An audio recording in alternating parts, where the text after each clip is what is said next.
trying to add a lot of stretching and mobility work into just my daily life and like pre-workout. So throughout the day, I usually notice that I have some like sort of like knot or something just like tied up in my back. And a lot of stuff that I've been looking at saying I have some sort of like spinal or rotational spine issue. So I'm really trying to work on that. And it's like super basic stretches where you're just turning your body. But one thing that I've always done before my workout is like really stretch on my lats. And it's really like, it frees up your back a lot. So that's what I've been doing like the majority of my training days. And something else that I've been doing recently, I've only been taking like a half a scoop of pre because I don't know what it is. I don't know if I just like lost my tolerance to it or whatever, but caffeine has been hitting me so hard that if I do take a full scoop, my blood pressure and just like everything, my heart rate just goes crazy throughout my sets. And during my rest periods, I can't really get that back down. So to properly like recover before your next set, like you want your body to be chill. You don't want your heart to be racing the whole time because you're gonna get into that next set and already be winded. So only been doing like half a scoop of pre, a lot of pump. I'll probably take like 2 scoops of pump 2 from raw, and then we'll do the like a lemonade pump or something like that. So decent amount of that, but very minimal on the pre. And today we're running a how to grow your chest video. So we're gonna go over like a bunch of little tips and tricks that I've been like learning over the years, getting from other people. So should be a good session. I have 4 meals in me right now. It is a bit later, but I stuck with my meals like throughout the day, and like I've noticed that it's a lot easier to get everything in when you have them like perfectly timed out throughout the day. I know it sounds stupid, but if I'm supposed to get a meal in at 11 o'clock, I'm actually eating at 11 o'clock, and it's just making everything easier. So sticking to the plan, sticking to the schedule, everything like that has been making training, bodybuilding, everything just like so much smoother. So yeah, let's get into this.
Out of breath, and I told you it's because my heart rate is cranked right now.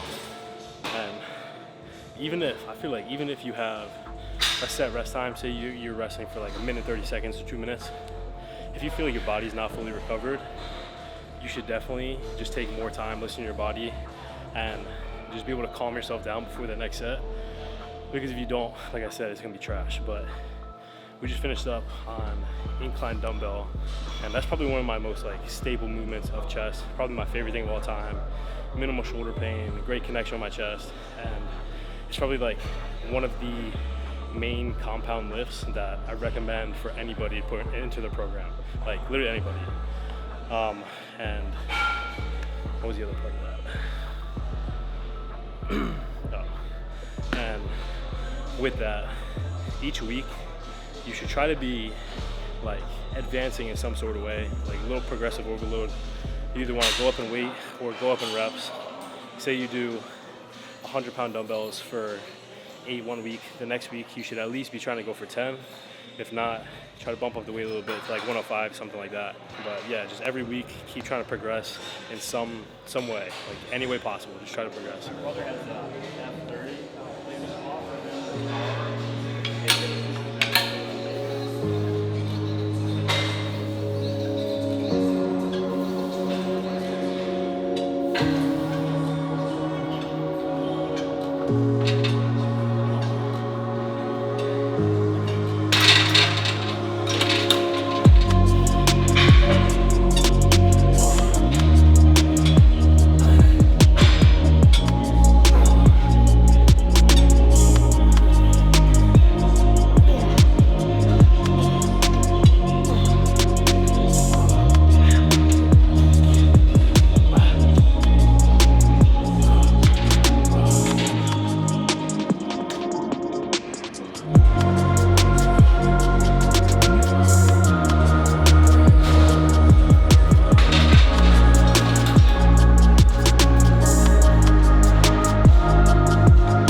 We just finished up on the pec deck.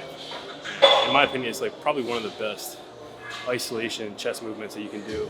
At least for me, I used to do it at the beginning of my workouts, and then I noticed I had a little bit of shoulder discomfort, so I moved it towards the middle.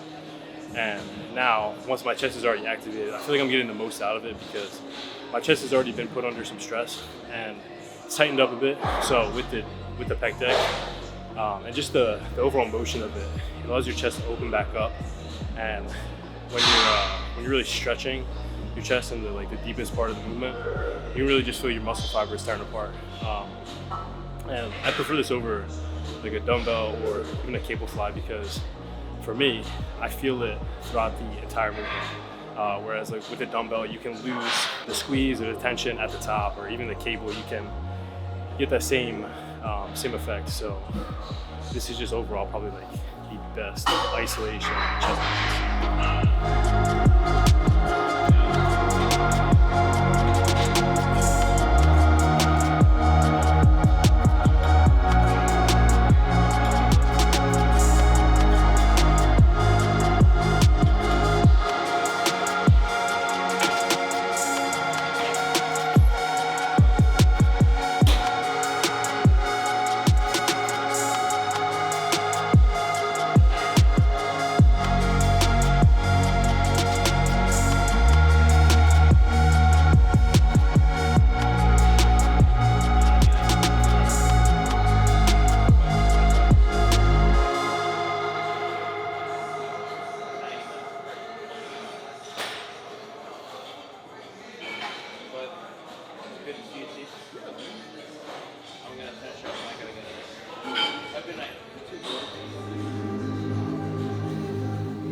All right, so I usually start with some kind of tricep extension. When I get into triceps, do like a crossbody cable tricep extension, or just like a regular rope push down tricep extension. And main reason is first movement of any body part, any day, I want to be able to feel it and just have like a really good mind muscle connection just to kick off the rest of the movements throughout the workout. So now that I did this, I can actively feel my triceps working, and it's just going to prepare me for those other movements where I really don't have the best mind muscle connection. But since I got the pump within that first workout, I got the muscle fibers going, I have that connection, they're going to feel really good. So just like any workout you're doing, like I said, any movement, just start off with the one that you feel the most, because you're going to get the most out of it throughout the rest of your workout, at least for that body group. And yeah, you just be able to feel it more. So yep.